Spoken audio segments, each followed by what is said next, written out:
Monsieur le Président, Madame la Présidente, Mesdames les sénatrices et Messieurs les sénateurs, Mesdames et Messieurs les députés, merci mille fois pour votre mot très émouvant.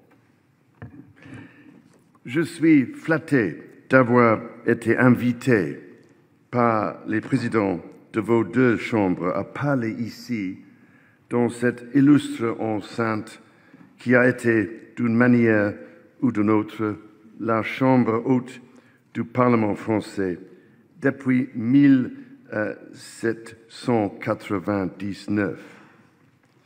Je suis bien conscient que ma visite précède la rentrée officielle des deux chambres de votre Parlement et je ne peux que vous présenter mes excuses d'avoir interrompu votre pause.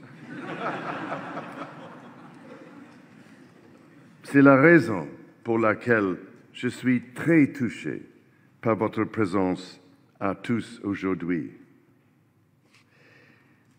La longévité de votre démocratie est reflétée aussi dans la longue amitié qui lie nos nations et nos peuples.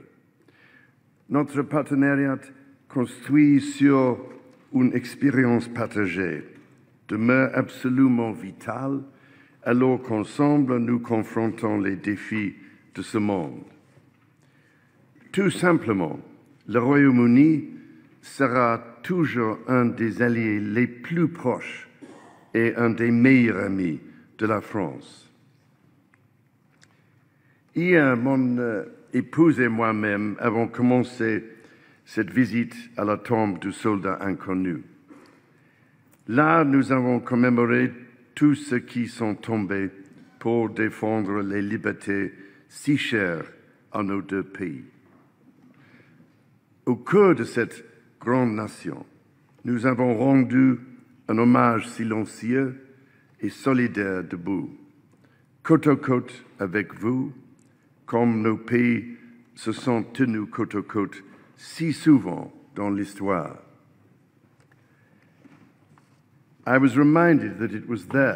me suis rappelé que c'était en ce même lieu, à l'Arc de Triomphe, il y a 16 mois, qu'avec cette générosité qui vous caractérise, vous aviez célébré le jubilé de platine de ma très chère mère, feu la reine Élisabeth II. À cette occasion, le président Emmanuel Macron avait décrit feu Sa Majesté comme étant le fil d'or qui liait nos nations. Quand ma mère est décédée l'année dernière, ma famille et moi avons été émus sans commune mesure par les hommages qui lui ont été rendus dans toute la France. Ce matin, j'ai relu les très touchants mots de condoléances que vos excellences, présidents de l'Assemblée nationale et du Sénat, ont écrits à cette occasion. Vous avez décrit feu Sa Majesté la Reine comme ayant incarné avec dignité la permanence de la démocratie britannique et qu'elle aimait la France l'aimait. Je ne peux vous décrire ce que ces mots ont signifié pour moi et pour ma famille. Je peux seulement vous remercier et remercier le peuple de France pour la grande bonté que vous avez exprimée à notre égard et à celui de notre peuple à un moment de telle tristesse. Dans la riche et complexe tapisserie de la relation entre la France et le Royaume-Uni, le fil d'or que représentait ma mère brillera pour toujours. Je souhaite qu'elle nous inspire à continuer de tisser des liens entre nos deux pays avec détermination, avec espoir et avec amour. Ladies and gentlemen, Mesdames et messieurs, à la fois inspiré et encouragé par les exemples de ma grand-mère et de ma défunte mère, La France a fait une partie intégrante du tissu de ma propre vie, pour autant que je m'en souvienne, d'aussi loin que je m'en souvienne. D'ailleurs, j'ai été frappé lorsque je me suis rendu compte que c'était ma 35e visite officielle ici en France. Et à chaque fois que je viens, je suis vraiment marqué, frappé par la chaleur de l'accueil dont je bénéficie à chaque fois et par toutes les bonnes choses que nous pouvons faire ensemble lorsque la France et le Royaume-Uni travaillent ensemble. Là, à l'occasion de ma première visite d'État en France, je reste plus que jamais convaincu du caractère indispensable de la relation entre nos deux pays. Aujourd'hui, nous sommes confrontés au plus grand défi de notre époque et nous continuons à travailler pour poursuivre les travaux de ceux qui nous ont précédés. Lorsque le général de Gaulle s'est adressé au peuple français depuis Londres en juin 1940, il a dit la chose suivante. Rappelez-vous, la chose suivante, la France n'est pas seule, elle n'est pas isolée, elle peut faire bloc avec les Britanniques. De Gaulle avait raison de croire en notre alliance.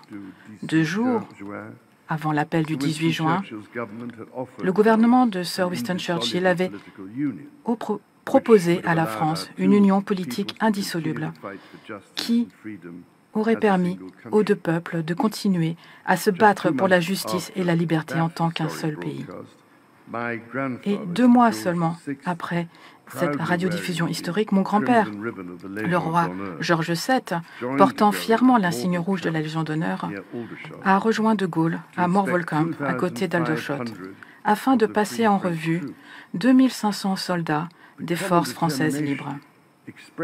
La détermination commune qui a été exprimée ce jour-là nous a permis de traverser ces années difficiles, douloureuses de la guerre et nous ont menés ensemble vers la victoire. L'illustration de notre engagement envers la liberté et la démocratie reste d'actualité. Aujourd'hui, nos forces armées s'entraînent ensemble au sein de la force expéditionnaire conjointe franco-britannique, se déploient ensemble avec les troupes de maintien de la paix de l'ONU et par le Conseil de sécurité de l'ONU, le G7 et l'OTAN, assument ensemble une responsabilité jointe pour la sécurité européenne et mondiale. Aujourd'hui, plus de 80 ans depuis que nous nous sommes battus côte à côte pour la libération de l'Europe, nous faisons face encore une fois à une agression injustifiée sur notre continent. Notre détermination et notre alliance sont plus importantes que jamais. Ensemble, nous nous tenons aux côtés du peuple ukrainien avec une solidarité résolue. Ensemble, nous sommes inébranlables dans notre détermination que l'Ukraine triomphera et que nos libertés si chères l'emporteront. Ces événements terribles ont une fois de plus montré combien tant de choses qui nous sont chères sont fragiles. Alors que nous faisons bloc face à l'agression militaire, nous devons ensemble œuvrer afin de protéger le monde de ce défi existentiel, le plus grand défi de tous, à savoir le réchauffement climatique, le changement climatique et la destruction catastrophique de la nature. A dit si sagement, pour la majeure partie de l'histoire, l'homme a dû combattre la nature pour survivre. Dans ce siècle, il commence à comprendre que pour survivre, il doit la protéger. Cette vision est encore plus pertinente en ce 21e siècle. Malgré l'ampleur et la sévérité du défi auquel notre planète est confrontée, il est encourageant de voir les mesures prises par nos gouvernements, nos citoyens et de plus en plus par le secteur privé. Je pense depuis longtemps que nos entreprises peuvent jouer un rôle essentiel en travaillant en partenariat et en harmonie avec nos gouvernements et nos populations, et investir des milliards pour développer les solutions qui permettront une transition réussie vers un monde durable. Avec le président Macron, je rencontrerai cet après-midi des chefs d'entreprise français et britanniques dans la collaboration, l'innovation et les investissements dans une croissance propre et la préservation de notre précieuse biodiversité font partie d'un leadership mondial essentiel. J'ai réfléchi aux opportunités que partagent les membres du Commonwealth et de l'Organisation internationale de la francophonie. J'espère vivement qu'il y aura des possibilités de collaboration future, par exemple pour trouver une façon de renforcer la coopération en matière de développement durable. Ladies and gentlemen, Mesdames et messieurs, nos deux gouvernements travaillent en partenariat afin de relever tant de défis à l'échelle mondiale. Et néanmoins, comme toujours, ce sont nos peuples qui sont le véritable moteur de notre relation. Notre amitié et nos liens chaleureux se renforcent à chaque nouveau contact entre nous. On le retrouve également dans cette joie que l'on retrouve à chaque fois dans la culture de l'autre. Et cela nous rappelle à chaque fois combien nous partageons de choses. Des millions d'entre nous se rendent dans nos pays respectifs chaque année. Et c'est une joie que nous redécouvrons aujourd'hui, après la pandémie. Des dizaines de milliers de fans de rugby britanniques suivent actuellement leur équipe nationale partout en France. Et ils peuvent ainsi jouir du spectacle fantastique qu'est la Coupe du monde de rugby. D'ailleurs, mon fils et ma belle-fille en font partie. Et même lorsque nos équipes nationales se font face sur le terrain, elles le font en faisant preuve d'admiration mutuelle et en portant le même respect aux règles du jeu. Et d'ailleurs, je dirais simplement, pas de coup bas et que le meilleur gagne.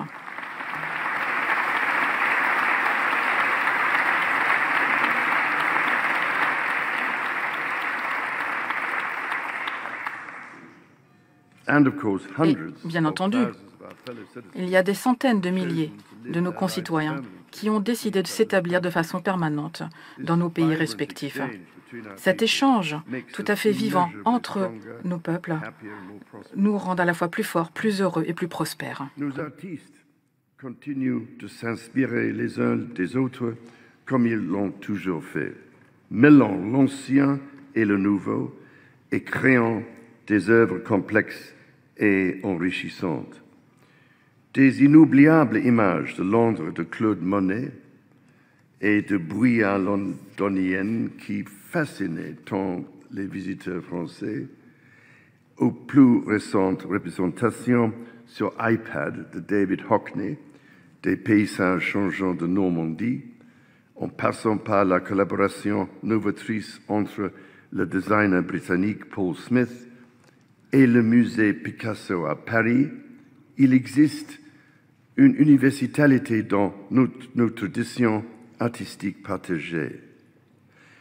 En effet, en ce moment même, ma chère épouse célèbre cette collaboration artistique en lançant le premier prix littéraire franco-britannique qui récompense des œuvres de fiction contemporaine exceptionnelles publiées en français et en anglais à l'extraordinaire Bibliothèque nationale de France.